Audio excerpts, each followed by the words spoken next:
So once again, good afternoon everyone. I welcome you back after the lunch break. I hope this session, the lunch break was a good time for you all to network with your fellow attendees, fellow speakers, and also you got a chance to visit our sponsor booths and other people, other stalls in the house. So now let us move on to our next session scheduled for this afternoon. So we have a panel session upcoming now, which shall be having on the topic hyper-automation and AI-driven decision making. And for the same, I would like to introduce our moderator, Arindam Sen, Senior Director, Supply Chain Capability, Digital Transformation and Industrial AI and Gen AI. So can we please welcome Mr. Arindam Sen with a big round of applause. I would like to take this opportunity to invite our panelists on the dais, Mr. Avinash Vasavarajappa, Senior Director, Engineering, Elastic Run. Can we please welcome Mr. Avinash with a big round of applause.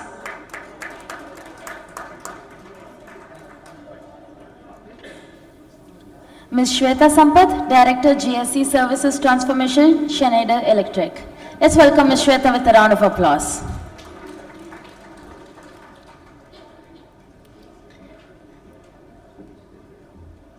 Ms. Meenakshi Chajal, Head Digitization and Process Excellence, Supply Chain, Dr. Reddy's Labs. Can we all put our hands together and welcome Ms. Meenakshi. And last but definitely not the least, Mr. Siddharth Banerjee, Head of Logistics Operations, India, IKEA India Private Limited. Can we all please welcome Mr. Siddharth on the dais. Hello, am I audible? Hi. So it is a post-slide. Thanks everyone. I'm very happy to be here. Happy to be, with all of you. So post-lunch session, little difficult to, kind of be active. But anyway, we'll try to make the discussion interesting so that we can remain awake. So very briefly, I'm introducing myself, and I can see all the panel members can introduce themselves. And I'm Arindam Sen. I'm part of this digital transformation supply chain consulting for quite a long time. And I've worked in many countries, and currently I'm just taking care of advanced digital supply chain and cognitive supply chain management practice building. I'm a senior director of ACL and in charge of building this, new practices for the company. What is the upcoming trends are there? So I request my colleague Shweta, if you can introduce yourself. Yeah. Thanks, Arindam. I hope all of you can hear me. Yeah. Yeah. Okay. Yeah, so I'm currently working with Schneider on the services supply chain transformation, and I've been working in different industries, right from heavy equipment manufacturing to automobile, and now into energy products. So basically, I have 20 years of experience in supply chain management. So yeah, that's about me. Very good. Yes. So Meenakshi, yeah. Hello everyone. Hello. So, as Arindam said, it's our additional job to keep you guys with full of energy and enthusiasm. I come from Dr. Reddy's. I head digitization of their supply chain function. 17 years of experience. Some of you have met during the lunch, so it's amazing audience. Looking forward. Thanks, Meenakshi. Siddhant, yeah. Good afternoon, everyone, once again, and I hope we had a good lunch, heavy one. Sleepy? No, okay, it's fine. I am sleepy though, it's okay. So I am working in IKEA. I'm heading their logistics for India, the entire last mile fulfillment, including their service strategy and digital transformation. I'll pass on to Avinash. Avinash? I think he's already well known. He's a superstar. Superstar, rock star. Yeah, good afternoon everyone. And those of you who had slept in my last session, I'm Avinash from Elastic Run. They'll sleep now also then. Sure, okay. So We have to ensure nobody sleeps. Exactly. So the topic is the AI-driven decision making, right? That is the most powerful thing, and that is the topic of the day. So what I'll do that we'll try to discuss the topics which is pretty much relevant, and I strongly hope that the discussion that we are going to have here will have positively impact your mind and your workplace. That is the whole objective. That all of us learn something, and the because all the seasoned leaders are here in this forum. So if you can hear from their mouth, it is beneficial. So I'll just come from this side and then I'll input in rotation. So Siddharth, first question to Siddharth. So see the AI-driven decision making today. See traditional AI was there for quite long time. Then the generative AI is a new addition. And I can see that as a supply chain professional, as a consultant, we use AI in various areas. Now, if you think of the supply chain predominantly can be compartmentalized into two areas: supply chain planning and supply chain execution. Planning part mainly the S&OP, production planning, or any transportation planning. And execution predominantly the transportation, logistics, procurement, inventory, order fulfillment, aftermarket, these areas. Which area, the planning side or the execution side, we can say it is more relevant to use any AI technique or Gen AI technique. Yeah.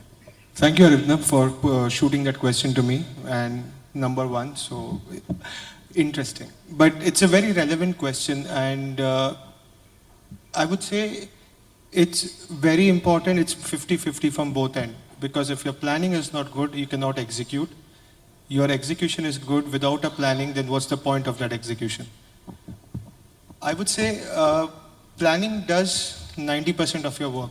Now, here is when we were briefly discussing about, before this session, Arindam, that what suits the best? Is it the traditional AI or is the Gen AI? I can give you some reference from the current work that we are doing. We are kind of today in a migration phase from a traditional AI to a Gen AI. This can be helpful when you're planning, where the data is unstructured, where it is dynamic, where you're inputting a lot of parameters.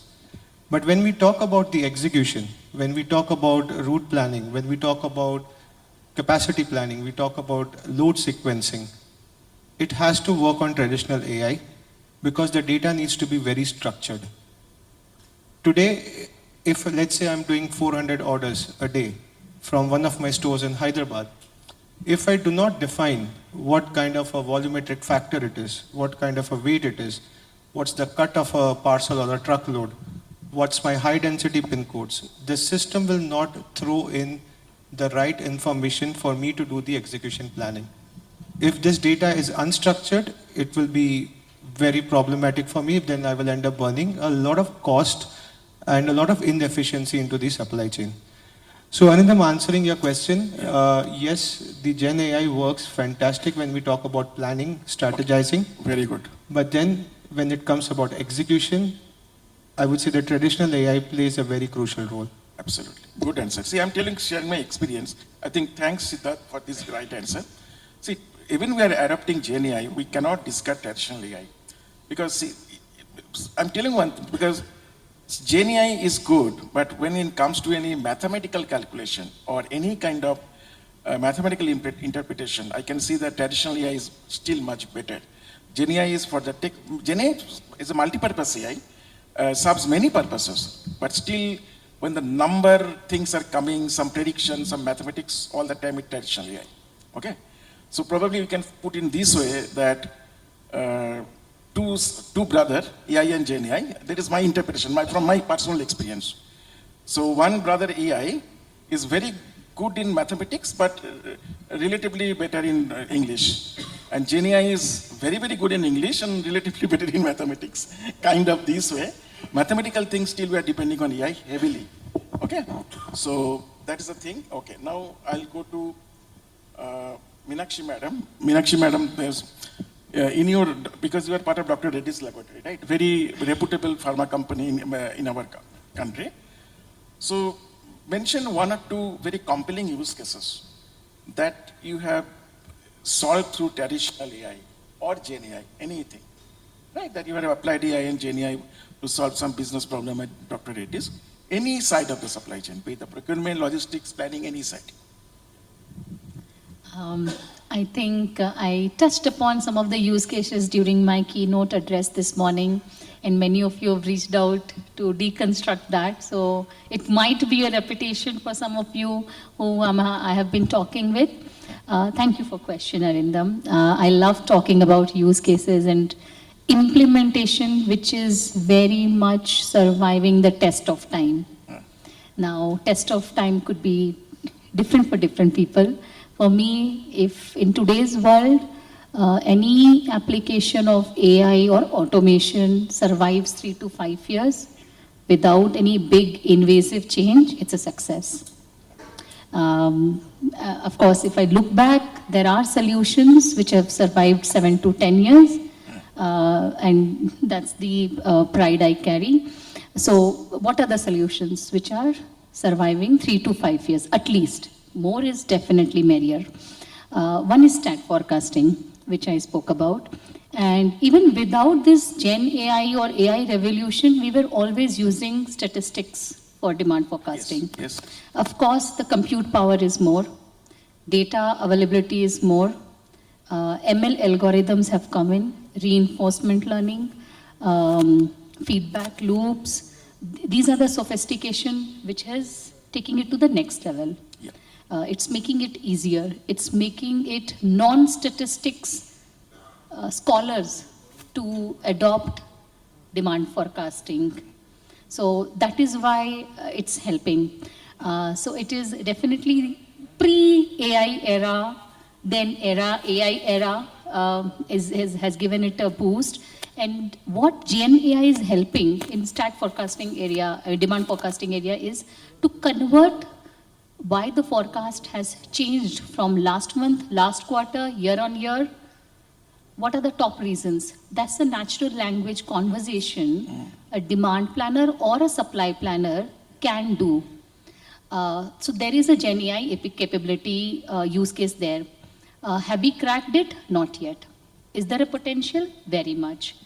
I have seen few POCs with some of the SI vendors, EY, Accenture, to name a few. It was not compelling enough, and I will tell you why the uptake was not there for Gen AI use case in demand forecasting. One, the nature of planners themselves. So they are to be blamed for it. They love numbers, Excel, way too much than English. And I love the analogy you gave, Arindam. It is left brain versus right brain. So if you just pick up any supply chain function, at least 80% of people would love maths. They would have been good at maths. And that's why they would say that I would like to have a easy, natural language, chatbot. They will say, but it is not easy for them to get rid of their number-centric mindset. So that's why, the Gen AI benefit versus adoption, I think there is still time to do. We have to become more dumber, is what often my supply chain head, whom I partner with, says that we are going now back to being dumb. And when the dumbness quotient increases, in all its humor, then probably Gen AI use or adoption will make ROI sense. So that is reason number one, planners' own mindset in demand forecasting area. Second is, the planner is a planner, but at the same time, if your plan is not getting executed the way you planned, you are held responsible for execution as well. And when that happens, there is always a time clock ticking. And under that pressure, under crisis management, you want all answers and not just some 70% accurate answers with, let's say, in the beginning, a Gen AI would give. You're not happy with that. And, of course, it's a long adoption curve there. So these are the two reasons why Gen AI adoption in demand forecasting will take time. It will happen, but it will take time. The second example, and just conscious of time as well, is buyer.ai or procurement.ai. I think there is a lot of bias when it comes to negotiation between the buyer persona in supply chain organization and the suppliers they talk to. There is human bias. All of us, I come from Rajasthan. The moment I see Mr. Jain talking about the driver tracking system, there is this trust which developed automatically. And I mean, I'm sure I'm letting the cat out of the bag, but just put your hand on your heart and say, if you meet a colleague in a conference like this who comes from the same village, same state, don't you build trust automatically? It happens. And that's the bias we are talking about. It really hinders the negotiation, which has to happen on data. So that is where let's say, the data-driven mind should work more in bias. And that's where I think we should use AI more and more. Both AI and GenAI has a place in creating an agentic AI support for a buyer. Fantastic, fantastic. Very good answer. Arindam, if I may. Yeah, absolutely. Right? Please proceed. Right. Yeah. And generally when we talk AI or Gen AI, right, the most common thing that comes to mind is planning, demand forecasting and all. But if you look at the entire supply chain, there is so much of scope in every part of it. I mean, of course, now procurement, they've started a lot of use cases. A very neglected part, which if I may say, because I come from that space, is after-sales services, right? Right from your returns and the repair management, there's so much of scope that is there, but people tend to stick to planning and demand forecasting, transportation optimization, and network optimization. These are the 4 areas that everybody talks about. But BCP, it's another space where there is a lot of scope, and it's very important considering the kind of disruptions that we are seeing nowadays, right? So I think people should start looking at it end to end rather than just fixing to different sections of supply chain as such. Good. Right thing, end to end. There is a very key thing Shweta has mentioned.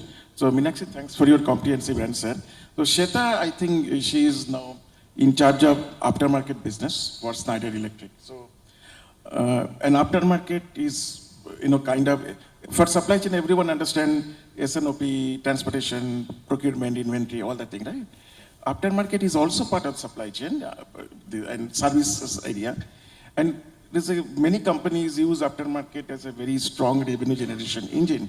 I know many companies, their aftermarket revenue is higher than their direct revenue. Many business models are there.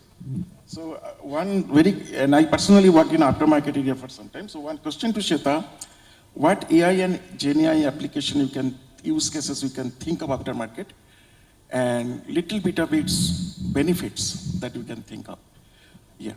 Yeah, so I think like I mentioned just before, right, the most important use case that I can think of, apart from, I'm not going to touch upon the usual transportation modeling and the network modeling, because that's the key, and I think almost all companies will use it, right? You need to understand where your footprint is, how you are located, are you able to fulfill the customer's need. But there's also another part of returns and repairs management, right? So there, it's very important that we track all our assets, where your assets are located. When there is an issue that comes up, right, you have enough tools to identify what kind of problems they are, whether it needs to be repaired or recycled or, discarded, and then it should help in assigning representatives based on, where they are located, what are the other customers nearby, help in the workload management for these FSRs so that they can go collect the part. And once it's collected, then, automatically raise the repair orders, get it, shipped to the nearest facility. So this is an area where there is a lot of scope, and, people have to start looking into this to leverage the potential. And of course, like I said, the most commonly done ones are your footprint, whether you are rightly located to serve your customers on time. Right? So this optimization. So that means you are telling that there's many use cases, right? Huge. Definitely, the scope is huge. Huge scope, yes. And aftermarket area is also, kind of, what I understand is like ERP covers the whole internal function of a company. ERP does not have, most of the ERP does not have any aftermarket module, I think so. Does it have? Because probably we use a different software or different other COTS product to cover the aftermarket part. Many cases I've seen, because that part was not computerized or that part was not digitalized to that extent. the planning part or the procurement part or inventory part, we digitalized earlier. So there's an enormous scope, and the Shweta has rightly mentioned. So now my question is to our boss, Avinash. So I think I heard his lecture in the morning session, just the boss. So Avinash, one thing is, I meet, in my role, I meet customers all over the world, in all geographies. I give our team give a good presentation, but one very common question I hear from my customer, that benefit realize, we have a for traditional transformation, supply chain, IT, we have a benefit realization framework, right? We use various financial models, right? Cash flow, discounted cash flow, NPV, IRR, all of us know that, biz graduate. But whether this thing or any other benefit realization technique, specifically we can adopt for AI implementation, because there are many conflicting views. They are telling that yes, AI is giving benefit, no doubt, but a benefit in the dollar terms or benefit in the financials, we need to come out with a proper framework. The benefits are there. So does your company, like Elastic Run or any, even beyond your company also, if you think that industry has adopted some specific, not but generic, specific benefit realization framework for AI and Gen AI implementation? So I think from a benefit perspective, AI has been around for many years. I mean, you may not be aware that it started in 1960s or 70s. So one of the reason it took and got evolved after 2010 is data we didn't know. We didn't have the right data to solve some specific problems. Okay. So after that, traditional AI has been quite successful in solving many problems.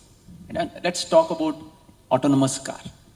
How do you think Tesla made this car, driverless car? It is from AI.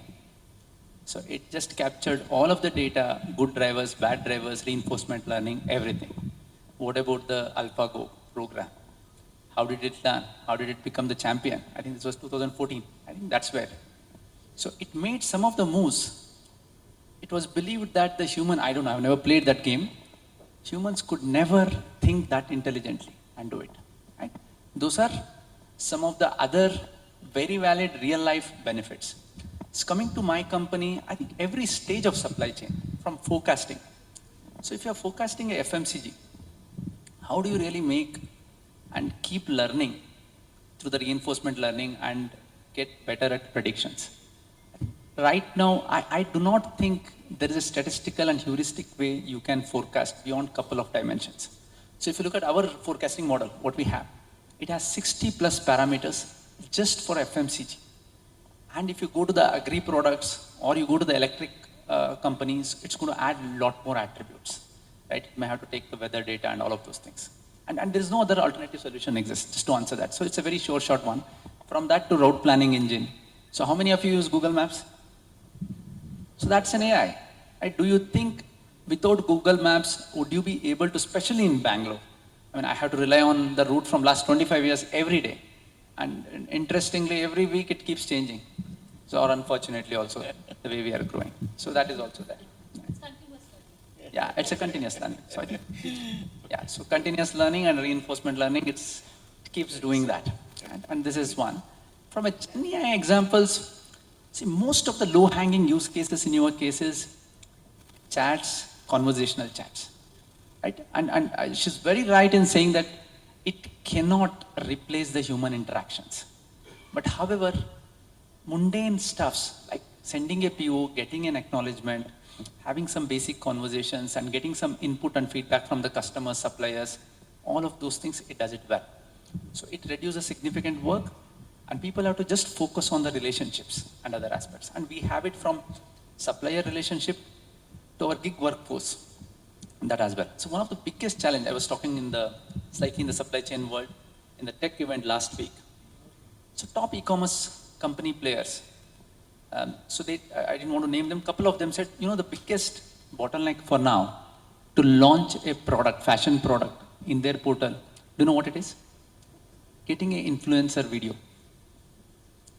And they're trying to solve using the Sora and AI and generative AI. How, if you give a shirt and it can, they're trying to have a contract with the influencer, they don't have to do an exclusive ad shot, ad shot, but it will take the dress and make them wear it and walk it and other stuff. So that flywheel of the product launch do not get stuck. Now it is getting stuck because of that. And so there's tens of Absolutely. examples around that. Exactly. Thanks, Avinash. Very good. You have articulated very well. Yes, sure. So now, just to go in rotation against to Siddharth. Siddharth, I think I have heard that you have delivered a very fantastic lecture in the morning, though I missed it. And Thank I you. also I have heard that you spoke about digital twin, right? So, Yes. Now, digital twin, we build in many areas: product digital twin, asset digital twin, process digital twin, and supply chain digital twin is an example of process digital twin. So, in your IKEA business, or even in general also, right? IKEA in general, how you can think this adoption level of supply chain digital twin, or how it can help improve the overall performance and efficiency of supply chain? Good question, and this I think we covered in the morning session, but I'll share a separate example, not maybe for IKEA India, maybe in IKEA Global General. So we all, though there is something we get in our own business as a peak period and a BAU period, right? And we plan like crazy for a peak period for the whole year, that what it will be, resources, vehicles, routes, etc. This entire demand, the twin digital technology integration, or I would say adaptation, helps us to stimulate the scenarios of peaks without actually going into the ground unprepared. Now, let me give you an example. In my previous organization before IKEA, we used to have a peak of around 5x from BAU. If I had this technology then, I would really know which zones are peaking, which locations are peaking, how will be the geographical condition during that time, how is the road conditions of that time, how many vehicles I will need, is any other client or any competitor has a peak during that period. So this entire simulation could have been run and we would have been better prepared. That's one of the, I would say, a very prime example. Another example that I can actually correlate to digital twin is from an EV perspective. EV, okay. sustainability. Okay. In EV, we all know the biggest cost is what? The battery cost, right? With the help of digital technology, digital twin integration and adoption, we could monitor the battery health, the performance of the vehicle, how the driver, is he actually abusing the vehicle or not? What's the health of the battery? Does it need a replacement? What should be the ideal cutoff of the battery charge? So all of these I would say scenario checks, or I would say the scenario checking can be done much before we go live in operations. Exactly. So that's the help, that's the implementation or the impact in ground operations. Yes. You are giving the right use cases. I think the first example that you have given, it is an example of supply chain twin. The first example, the process that touches upon the processes. And the second example they have given, the battery health consumption. Battery is an asset. It is an example of asset digital twin.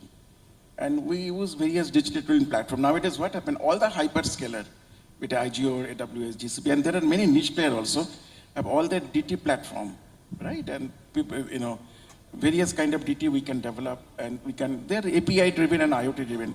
And nowadays, integration is not a problem at all. I personally implemented one digital twin very recently for one customer, the supply chain digital twin. And it is good. And I'm telling you that supply chain digital twin is a combination, as Siddharth rightly mentioned, combination of simulation and predictive analytics. Simulation is giving you various options on alternative selection, right? And predictive analytics is predicting that which alternative will work best for you. These two work in tandem, simulation and predictive analytics, and they are coming out with they're guiding you to the right direction, where chances of failure is very less. That is the beauty of digital twin. It is one of the foundational platform of autonomous supply chain. Good thing. And now, Arindam, just to add to your point, if I just take 5 minutes, or not 5 minutes, 2 minutes actually, we also looked at the quadcopter in the morning for IKEA, which we have we have more than 100 drones in our Sweden store. Drones. Okay. Yeah, that's now directly, I can say this is an example of both asset and inventory in digital twin, where the drones do the inventory checks, the inventory accountability, and in fact are capable of doing inventory replenishment ordering. So the entire human dependency is actually not there anymore. So we are not becoming dumber, for sure. Okay, good. Thanks a lot, Siddharth. Okay, now again this same rotation. So, Meenakshi, next question to you. In Dr. Reddy's laboratory, I think it is a very advanced company. Did you implement or planning to implement supply chain control tower or some kind of control tower in the supply chain side, digital control tower? Planning to implement? If this is the case, can you tell us the kind of situation or the kind of benefit that you were expecting from the control tower project? Because the reason I'm asking this question, supply chain control tower is upcoming. Because if you see the maturity of enterprises, ERP, nowadays most of the companies in India and abroad, everywhere, they're successfully running on some ERP. Either SAP or Oracle or Microsoft or your Blue Yonder, each and every company or some other. Now and since when companies has stable with the ERP, we tell the companies internally integrated, all the internal function, planning, finance, manufacturing, logistics, they're all internally integrated and you talk to each other. Once we achieve this state, the next state is, I want to integrate externally also, right? I'll cross my organizational firewall, I go to my vendor, supplier, contract manufacturer, 3PLs, 4PLs, and then try to create a partner ecosystem, and foster the higher level of collaboration and cohesion among the partners, create a common supply chain visibility dashboard. This kind of enterprise is called the extended enterprise, which is the next level of the ERP. Every company who successfully graduated in the ERP, they are now post-graduating in this control, and these things can be enabled by a control tower, right? And that is why many, like that is a big, large corporate like Dr. Reddy's, I'm sure they are now planning to invest in this control. And all the supply chain professional from experience telling that exposure in the supply chain control tower is a must. And it is highly integrated with the AI, because one layer of the control tower is absolutely for the decision making.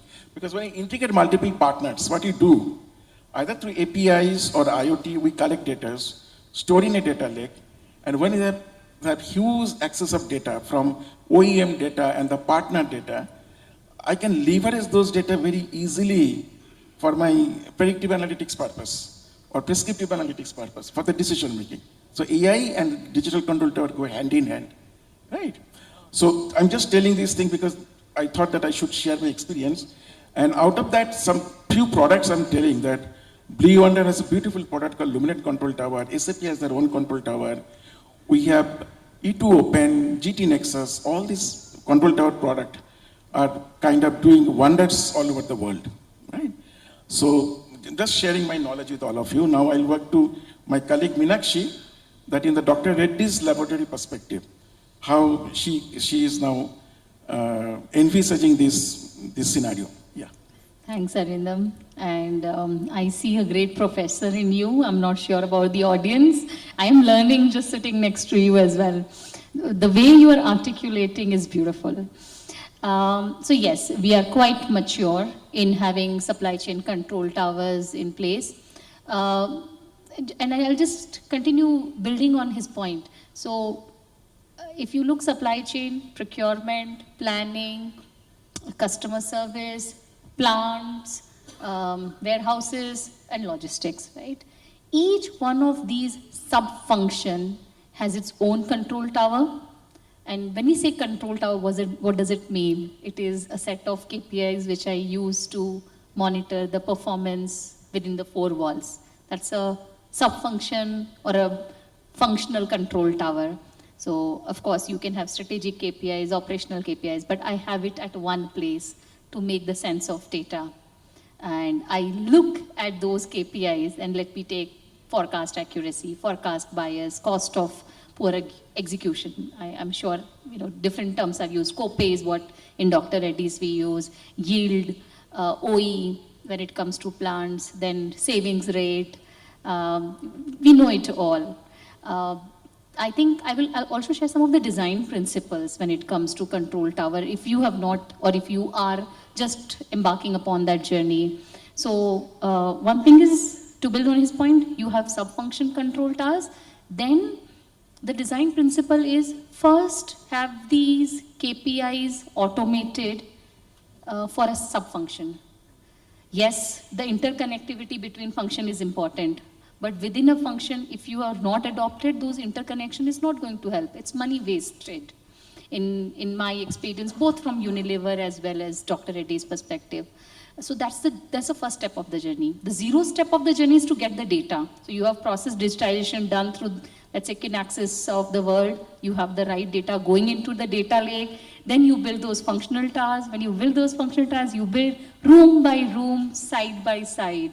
And then you have one room connect to another room. Example. We all know inventory is the outcome of planning and execution.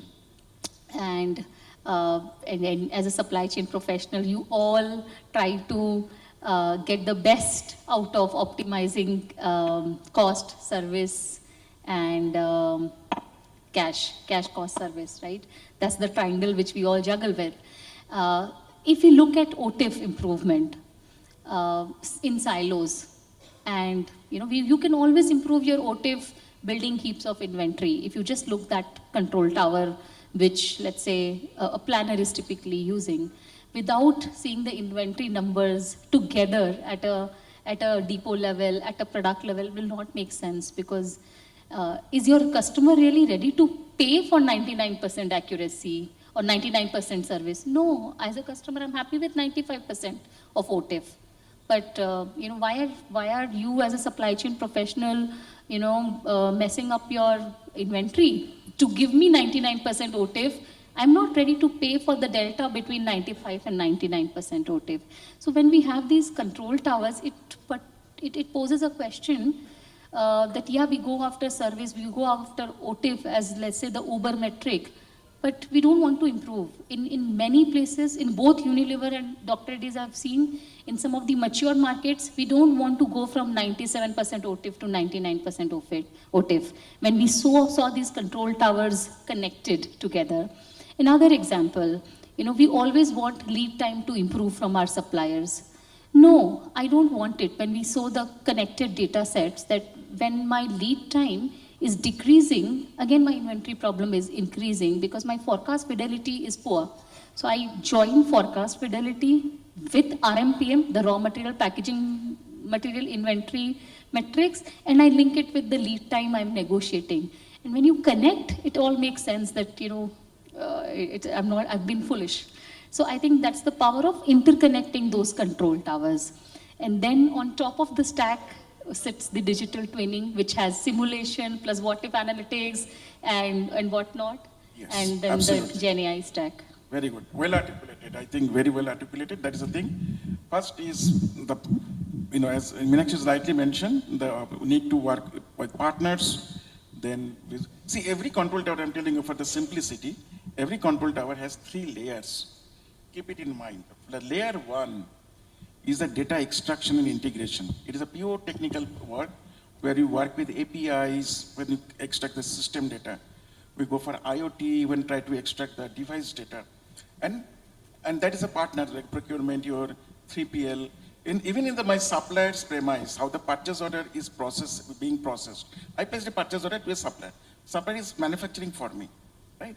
I can also connect to the supplier's machine device and to the IoT technology. I can also check that what is the job order progress in my supplier's premise. That level of details control tower can also provide that level of visibility, right? So anything, the progress of shipment. Suppose I send some shipment from Chennai port to Singapore port, right? And then in the ocean, how it is progressing. Many third-party data aggregator is there, like 4Kites and many other data aggregator. I think Avinash knows it very well. I think your company don't know whether it is data aggregator that feed the data to the control tower, and collectively we can create the real-time visibility dashboard. So, see, first layer is the technical layer. as I mentioned. Second layer is the visibility layer. Second layer is the domain centric. First layer is the technical centric. Second layer is the domain centric. We need to get the visibility dashboard and interpret as a supply chain expert that what needs to be done here, what we should not do. And the third layer, it is a complete AI, ML, and GenAI layer. Because what the data I collected, I got the visibility, and also I'm using this for the decision making, right? Where the future slippage will happen, which shipment will get delayed, which procurement will get delayed, and what action I should take from right now. That is a whole thing, and that is running the supply chain. And whatever you can think of, the control tower, whatever, nothing is without AI, and nothing is without GenAI, right? Everything, AI and GenAI is everywhere. You cannot separate, right? Right now you cannot separate. It became a part of our life, right? So, good. So now next question to Shweta madam. Now in Schneider Electric, I think she is working specifically, she is an aftermarket expert. And so what is this, you can see that whatever initiative that you have taken, either aftermarket side or any side of the supply chain, which is the important supply chain KPIs or metrics, you are thinking that it is getting positively impacted and giving you benefit in your organization. Sure, but I'm not talking specifically with respect generally, to Schneider, because I'm just bringing in the experiences from the other companies as well, right? So I think today Meenakshi and Avinash, both of you had slides, I think even Siddharth, all of you had slides which spoke about the KPIs in specific, right? So I don't want to get into it because I think it's more or less the same across all the industries, right? But just a very interesting place where I saw a lot of savings in terms of time and cost, right? I was working with a German automotive company where every time a new car model was rolled out, they had to plan and simulate the transportation loading. Okay, and in Germany as such, they have like multi-tier loading with different angles and all. It's not like one above the other either. So there were a lot of constraints that went in. So what people used to do is, every time a car was rolled out, in a very confidential way, have simulations, drive the car in and then drive it out and load to see what is the best way to do it. So we had a digital twin for this particular thing, and what actually took 5 days got done in a matter of hours. Right? So what I would like to bring in here is to think beyond the usual use cases, the usual KPIs, and start exploring the various areas that you can actually implement these technologies. Very good answer, Shweta. So yes, she articulated very well. So I'm just telling you that I have as a supply chain practitioner, I consolidate 14 KPIs in the supply chain. Whatever you do, AI, GenAI, traditional AI, these 14 KPIs is like your bread and butter. I'm telling you what is the KPIs. All the time in the supply chain, we measure forecast accuracy. We measure inventory turn. We measure cash-to-cash cycle time. We measure perfect order fulfillment rate. We measure COGS. We measure COGS as a percentage of revenue. Even you can think of the cash-to-cash cycle time. I think cash-to-cash cycle time is the finance people who is here. I can see that one. So both supply chain people and finance people, they survive on the cash-to-cash cycle time. It has also many child KPIs under those. I don't want to go in detail. If you can have measure those KPIs, then I think you can see that how well checked. And another thing is when you try to see, I'm telling you one thing. Suppose we want to build an AI case that I'm going to implement AI initiative, GenAI initiative. How to logically establish those? That yes, you need AI. One is major thing we do in the KPI benchmarking and process benchmarking. Very oldest technique in the consulting. Your KPI value and for your peers in the same segment of company, best in class, average, and laggards. And where do you stand? Out of these 14 KPIs I mentioned, you can mention that these are 4 or 5 KPIs I need improvement. We are below laggards or at the laggards category. Then you put the case, you need to change the business process for this thing. This AI adoption will help you. This GenAI adoption will help you. And then gradually the CXO level people will buy your idea when you speak in the language of, and then we probably give a projected return benefit realization, projected cash flow. They'll be very, very happy. CFO will sign it immediately. if if they hear anything on the cash flow language, right? Immediately they will say. So I'm telling you that they will build the cases. But Shraddha is absolutely right. I think she mentioned everything. Now, another question to Mr. Abhinas, that AI Arindam, I have a question. Then why do supply chain and finance professional ask for 200 odd KPIs from a digital leader like me? 200 What is this obsession then Yes, I'm telling you beyond the these key reason. Yes. KPIs? I'm telling you 200 KPIs. And see, I'm telling you one thing. I'm telling you from my experience. All the industry standard KPIs, particularly used in supply chain, it comes from two frameworks. SCORE framework. Who knows SCORE framework? Supply chain operation excellence framework? Yes. And there is APQC framework, right? APQC framework and SCORE framework. These are fun, like a Gita and Bible for the supply chain. All the standard KPIs, processes, level 1, level 2, level 3 processes coming. Whatever Meenakshi is telling, 200 odd KPIs, ultimately all the 200 odd KPIs is deriving for all the 14 KPIs that I mentioned. Because there are many child KPIs, child to child KPIs, go to the granular level. Even SCORE also given a framework that I'm giving an example. Perfect order fulfillment rate, right? Very common. Or giving another example, cash to cash cycle time, right? Major KPI, it has 3 major child KPI. Days of sales outstanding, days of payable outstanding, inventory days of supply. Now, days of payable outstanding also, you can drill down and come at least another 4 or 5 KPIs. And this you can continue drill down, and from 14 KPIs you can derive 200 KPIs. But fundamentally those 14, because you know these KPIs, Meenakshi, as a parent-child relationship. All KPIs are not parent KPIs. They are child to some major mother KPI. You got my point?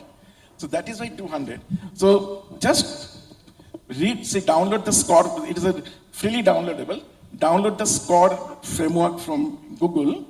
Read all the KPI structure and this thing. And when they will, for the 200 KPIs, telling, utna nahi chahiye, this 14 or 15 is fine.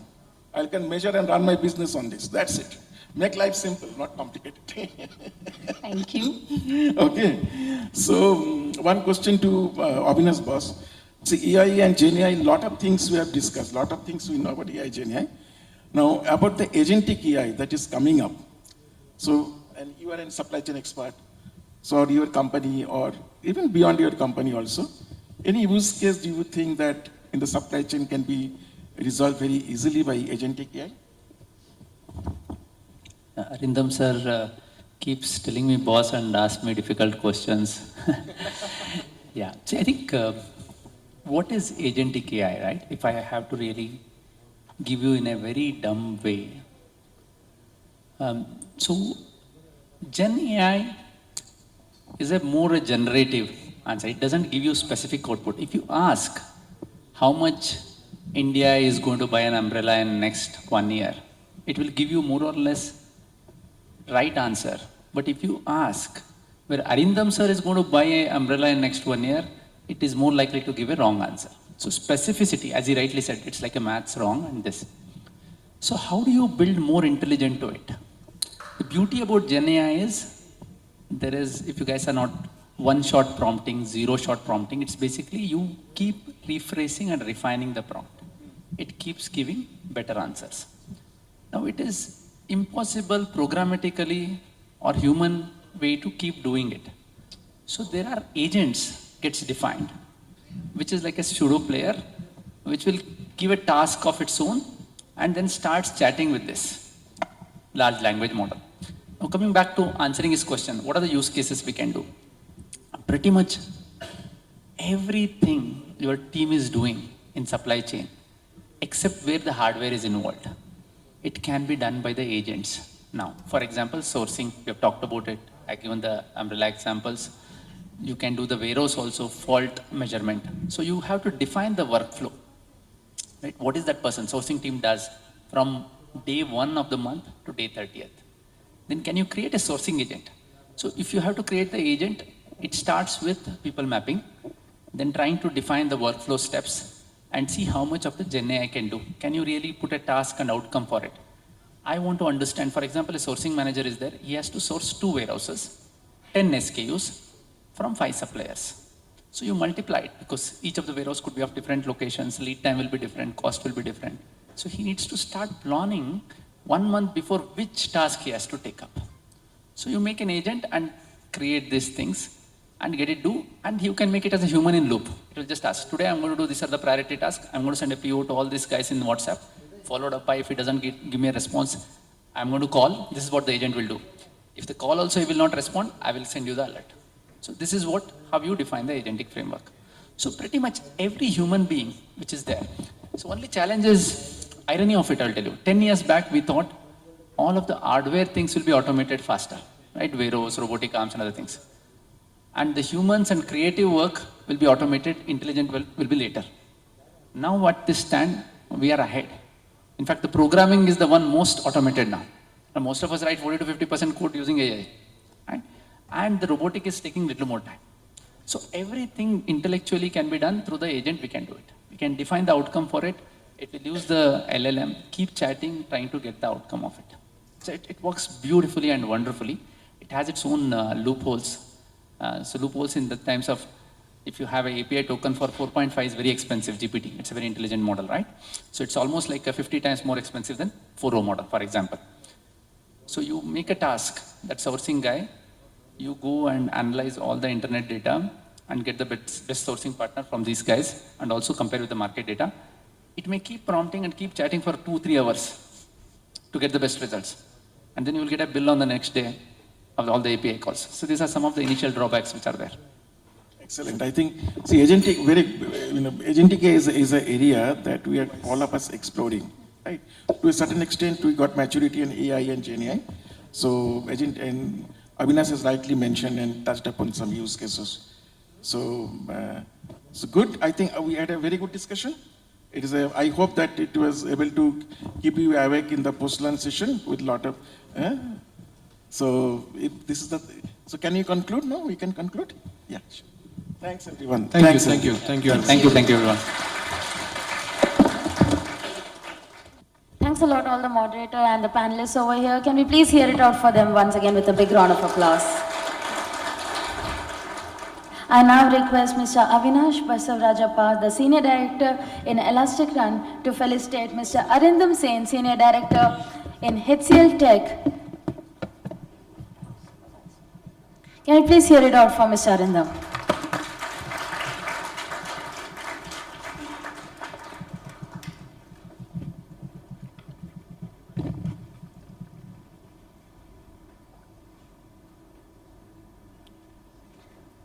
I now request Mr. Avinash to felicitate Ms. Shweta Sampath, the Director at Schneider Electric.